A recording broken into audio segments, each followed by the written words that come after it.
एक बर्तन बनाने वाली कंपनी की मालकिन अपनी कंपनी की तरक्की को देखते हुए एक पार्टी रखती है और उस पार्टी में बड़े-बड़े लोगों को इनवाइट करती है। उस पार्टी में काफ़ी लोग भी आते हैं और इसके बाद में उस पार्टी में खाने-पीने की अहम चीज़ों का ख़्याल रखा जाता है। सभी प्रकार की खाने-पीने की चीज़ों का इंतज़ाम किया जाता है और उस पार्टी को इतनी गहराई और अच्छी तरीके से सजाया जाता है, जिसके चलते जो भी देखता है तो उसकी सराहना करने में ही व्यस्त रहता है। और इसी बीच चलते हुए उसी ही कंपनी की मालकिन स्टेज पे आती है और स्टेज पे आने के बाद में वे अपनी और अपनी कंपनी के बारे में कुछ कहती है कि आज मैं इस कंपनी को यहाँ तक पहुँचाई हूँ, तो इसके पीछे मेरे ही एक नौकर का बड़ा हाथ है। और इस प्रकार से कहते हुए अपना हाथ अपने नौकर परवीन की तरफ करती है और कहती है कि अगर आज ये मेरा नौकर परवीन मेरे साथ इस मुश्किल घड़ी में भी खड़ा नहीं होता, तो मैं इस कंपनी को आज यहाँ तक कभी भी नहीं पहुँचा पाती। इसलिए इस कंपनी की तरक्की में मेरे नौकर परवीन का बहुत बड़ा भाग रहा है। हम दोनों ने मिलकर इस कंपनी को यहाँ तक पहुँचाया है।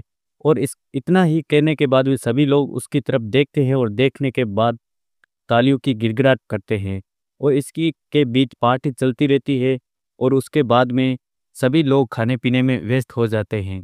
उस पार्टी में शराब की भी व्यवस्था की जाती है और सभी लोग जो भी शराब पीना चाहते हैं वो शराब पीते हैं, खाना खाते हैं और खाना खाने के बाद में निकल जाते हैं। और इसी खुशी को देखते हुए उसी कंपनी की मालकिन भी शराब पी लेती है और वो इतनी ज़्यादा शराब पी लेती है जिससे उसके पैर भी डगमगा जाते हैं, वो ज़मीन पर खड़ी भी नहीं रह पाती है। और अब सवाल ये खड़ा हो जाता है कि अब इसे घर भी कोई और ही पहुँचा कर आएगा, क्योंकि ये खुद चलकर जा नहीं सकती। इसलिए उसी का ही नौकर वो परवीन उसे उसके घर पर छोड़ने के लिए जाता है। जब वो वहाँ से वापस आता है तो उस कंपनी की मालकिन अपने नौकर को वहीं रोक लेती है और कहती है कि आज तुम यहीं रुक जाओ। उसके बाद में वे दोनों ही एक ही बिस्तर पर सो जाते हैं और सो जाने के बाद में उन दोनों के बीच में शारीरिक संबंध बन जाते हैं। और जब अगली सुबह उन दोनों की आंखें खुलती है तो दोनों की आंखों में थोड़ी-थोड़ी सी शर्मिंदगी महसूस करते हैं। लेकिन इसी बीच उसकी मालकिन कहती है कि चिंता करने की कोई बात नहीं है। ऐसा कहकर परवीन वहाँ से निकल जाता है, निकलने की कोशिश करता है, लेकिन उसकी मालकिन उसके पीछे ही पड़ जाती है। परवीन वहाँ से भागने की कोशिश करता है लेकिन मालकिन उसका पीछा नहीं छोड़ती है। तो आइए दोस्तों जानते हैं कि आखिर उस कहानी की पूरी घटना क्या है, जानेंगे इस कहानी के माध्यम से, इसलिए आप बने रहे मेरे साथ इस कहानी के अंत तक। तो आज की जो सच्ची कहानी है वे छत्तीसगढ़ की है। एक जिला लगता है रायगढ़। वहाँ पर एक रितु नाम की बहुत ही मेहनती और ईमानदार लड़की थी, जिसकी एक बर्तन बनाने की छोटी-सी कंपनी थी जिसमें 1-2 वर्कर काम किया करते थे। हालाँकि ज़्यादा बड़ी कंपनी नहीं थी, वो एक छोटी ही कंपनी थी जिसमें कम ही लागत में वो अपना कामकाज गुज़ारा किया करती थी। और इस उनकी कंपनी बहुत ही अच्छी तरीके से चल रही थी और मार्केट में धीरे-धीरे उनकी डिमांड भी बढ़ रही हो। लेकिन इसी बीच में एक पंजाब का रहने वाला परवीन नाम का व्यक्ति अपना घर परिवार छोड़कर नौकरी की तलाश करने के लिए छत्तीसगढ़ की तरफ कदम उठाता है। वो छत्तीसगढ़ में आता है, काफ़ी दिनों तक नौकरी की तलाश करता रहता है लेकिन उसे अच्छी नौकरी नहीं मिलती है।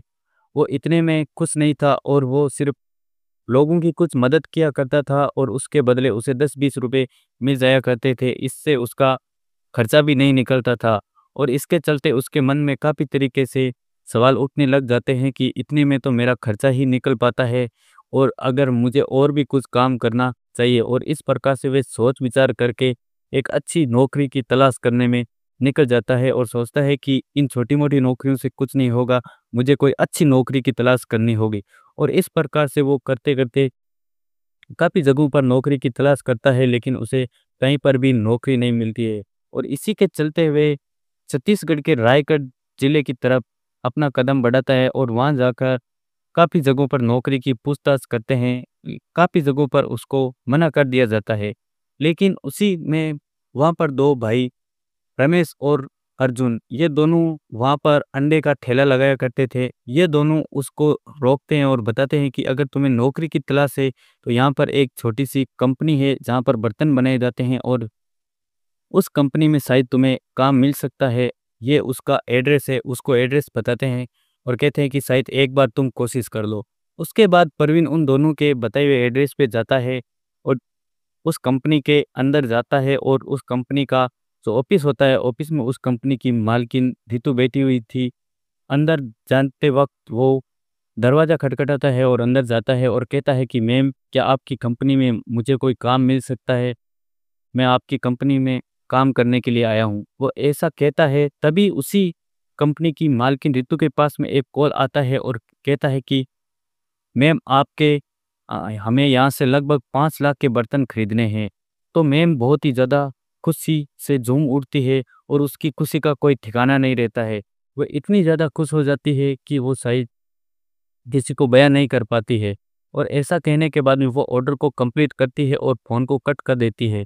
और ऐसा कहते ही वे उस परवीन से पूछती है कि तुम्हें आगे और कोई सफाई देने की ज़रूरत नहीं है, तुम समझो बस तुम्हें काम मिल गया, तुम्हारी नौकरी पक्की है, क्योंकि जैसे ही तुमने हमारी कंपनी में कदम रखे हैं, तो हमारी कंपनी को एक बहुत ही बड़ा प्रॉफ़िट हुआ है और मेरे पास में 5 लाख के बर्तन खरीदने का ऑर्डर आया है, इसलिए तुम्हारे पैर बहुत अच्छे हैं, इसलिए तुम हमेशा हमारी कंपनी में ही अपने पैरों को बनाए रखो, इसलिए तुम्हारी नौकरी आज से पक्की है। और इस प्रकार से परवीन को वहाँ पर अच्छी खासी नौकरी मिल जाती है और अच्छी खासी सैलरी भी दी जाती है।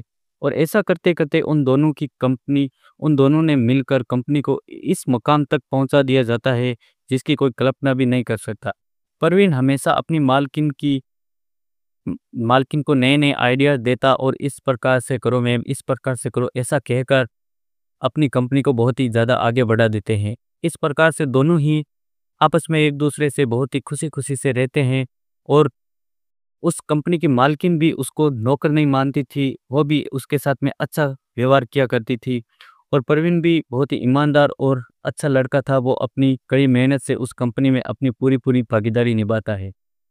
और इस प्रकार से चलते-चलते वो कंपनी काफ़ी बड़ी हो जाती है, उसमें लाखों का सामान बिकने लग जाता है और इसी के चलते उस कंपनी की मालकिन रितु के मन में ख्याल आता है कि क्यों ना मैं इस खुशी में एक पार्टी आयोजित करूं।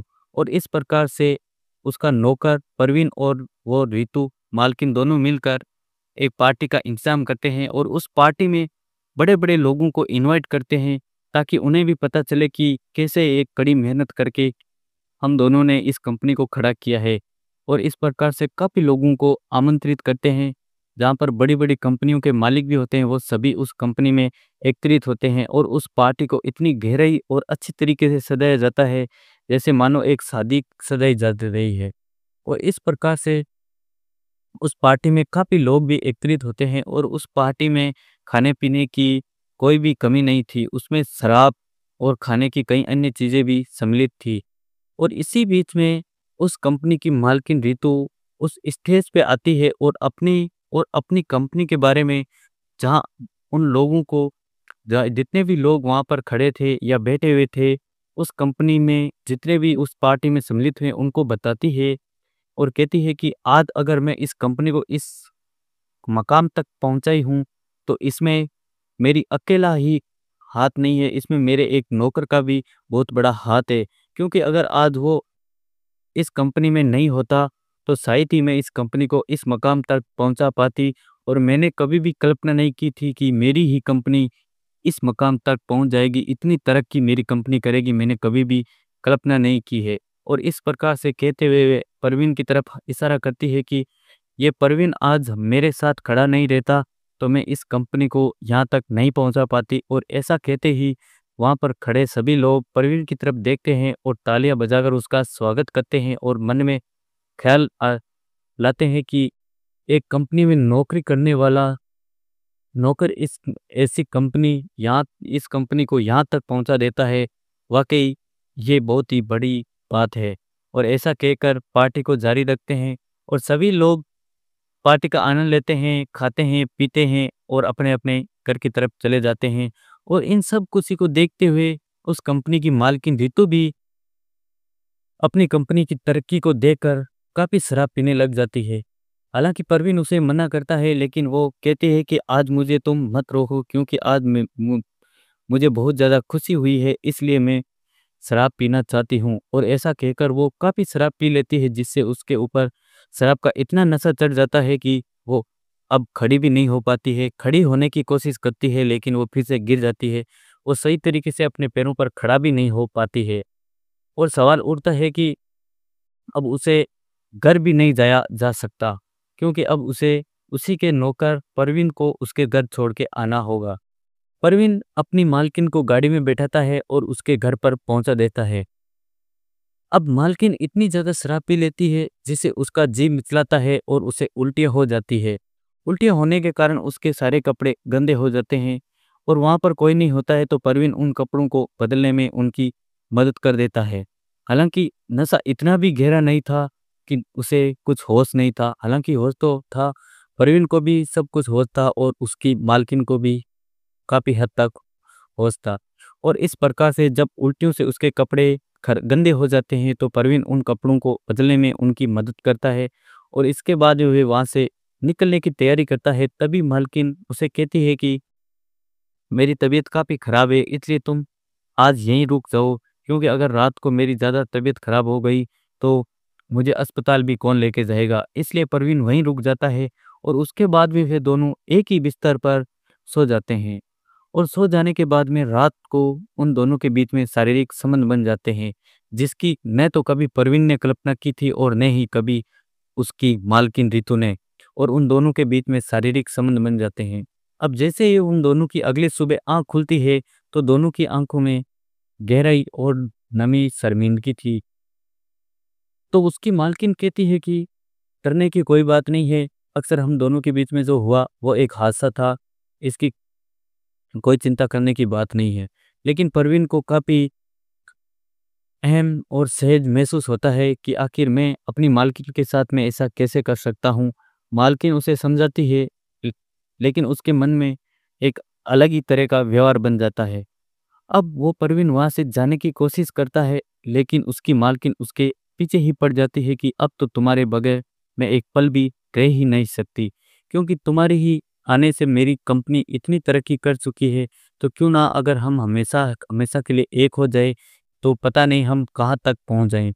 ऐसा सुनते ही परवीन वहाँ से भागने की कोशिश करता है, लेकिन उसकी मालकिन उसका पीछा नहीं छोड़ती है और कुछ टाइम बाद में उसकी मालकिन परवीन को कहती है कि तुम चिंता मत करो, अगर तुम्हें कुछ पैसे चाहिए तो तुम पैसे ले लो, लेकिन तुम मेरे साथ ही बने रहो। मालकिन उसे काफ़ी सारे पैसे देती है और एक गाड़ी भी गिफ्ट करती है, जिससे परवीन की हालत बहुत ज़्यादा सुधर जाती है। और इसके चलते परवीन अपनी मालकिन से कहता है कि मैं कुछ टाइम के लिए मेरे घर जाना चाहता हूँ, मैं कुछ ही दिनों में वापस आ जाऊँगा। तो मालकिन उसे राज़ी खुशी भेज देती है और कहती है कि चले जाओ, लेकिन जल्दी वापस लौट कर आ जाना। ऐसा कहकर परवीन वहाँ से निकल जाता है और निकलने के तुरंत ही बाद वो अपना फ़ोन स्विच ऑफ कर लेता है और सिम को निकाल कर फेंक देता है। अब इधर काफ़ी दिन बीत जाते हैं, लेकिन परवीन का कोई अता पता नहीं रहता है। तब उसकी मालकिन उससे कांटेक्ट करने की कोशिश करती है, लेकिन उसका फ़ोन कॉल वगैरह कुछ भी नहीं लगता है। तो धीरे-धीरे उसकी मालकिन उसके गाँव पंजाब तक भी पहुँच जाती है और वहाँ जाकर उसका पता लगाती है और उसके घर में चली जाती है। अब वहाँ जाती है तो उस घर में परवीन के माता-पिता और उसकी बीवी तथा एक बच्चा भी होता है। वो मालकिन उनके साथ में काफ़ी दिनों तक रहती है और उसके बाद में उस परवीन को उनके घरवालों को इसके बारे में कुछ भी खबर नहीं थी। वो बस यही बताता है कि मैं इनके यहाँ काम करता हूँ। उन दोनों के बीच में जो भी घटना हुई थी उसकी खबर किसी को नहीं थी। जब उसकी मालकिन उसे वहाँ से ले जाने की कोशिश करती है तो परवीन कहता है कि मैं बीवी बच्चों वाला हूँ, इसलिए आप यहाँ से चली जाओ, इसी में हम दोनों की भलाई है।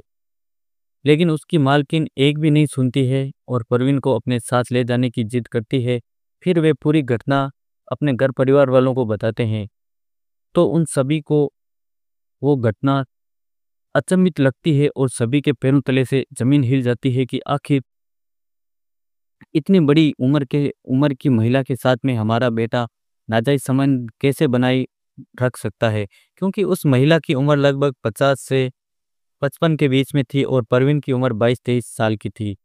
और इसके चलते उसके घरवालों को काफ़ी परेशानियों का भी सामना करना पड़ा और फिर परवीन के पिता ने उसको डरा धमका कर वहाँ से निकाल दिया और कहा कि यहाँ से चले जाओ, मेरा बेटा यहीं रहेगा, तुम्हारे साथ में नहीं जाएगा।